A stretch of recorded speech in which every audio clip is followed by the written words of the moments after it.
So official na nga po tumanggi si Keishan Davis sa laban kay Devin Haney para sa WBO title fight. At ang dahilan mga idol walang iba kundi pera. Ang asking price kasi ni Keishan Davis ay $5 million. Pero ang hatian lang nito kay Devin Haney ay nasa 2.2 million lamang para kay Keishan Davis mga boss. Ayaw daw nito magpagamit kay Devin Haney dahil isa daw ito sa mga dahilan kung bakit kikita na malaki si Boy Ilong dahil may pangalan na daw si Keishan Davis. Kaya officially off na ang laban. Pero isang magandang balita naman to mga boss para sa ating pamansang hamaw Manny Pacquiao. Dahil ibig sabihin nito mga idol, meron na chance hamunin ni Pacman sa Devin Haney sa title fight. Lalo pa number 4 sa WBO si Pacman. Malamang siya na next in line dito mga boss na posible makapagbigay kay Devin Haney na malaking bayad sa bakbakan. Kaya abangan natin to mga idol.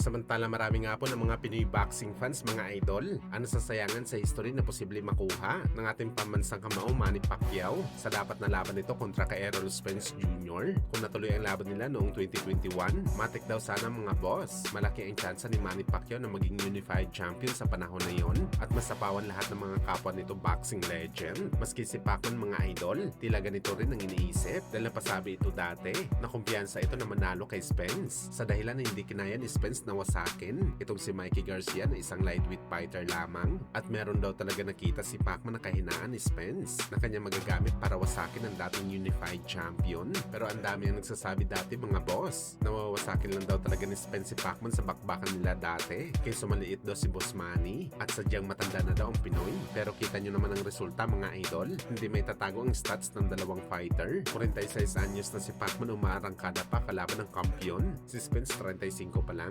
natalo sa contender lamang na si Temso na makailang beses na na-knockout sa bakbakan. Hindi naman natin sabihin na maliit si Spence mga boss, pero malayo talagang level nito kay Manny Pacquiao sa boxing sports. Where? Okay. Tom, TGV please. Yeah. Mr. TGV, our partner. Sa kabilang banda naman mga idol, dating Pinoy Unified Super Bantamweight Champion na si Marlon Tapales. May kalaban na kung saan makakasagupan ni Tapales sa August 29 sa Australia. Anti-boxer na si Pompita. Bali ito mga idol ang comeback fight ni Tapales. Matapos ito masilat sa Hapones na si Yukinori Oguni. Bali featherweight division na si Marlon Tapales na laban. Baga matindi pa nangyari ang laban mga boss. Umani ka agad si Tapales ng batikos sa kanyang mga boxing fans. Kalaban itong si Pompita dahil sa record nito mga idol na merong franchise na talo sa bakbakan. Ibig sabihin daw nito mga boss, tune up lang daw at balot bender daw ang kalaban ni Tapales. Wala masasabi natin dito mga boss. Matik naman talaga nakukuha si Tapales ng tune up fight. Isang build up ito mga idol para sa kanya dahil natalo ito sa kanyang last fight. Malamang pagkatapos nito mapapalaban si Tapales sa malakas na kalaban sa 126 pounds.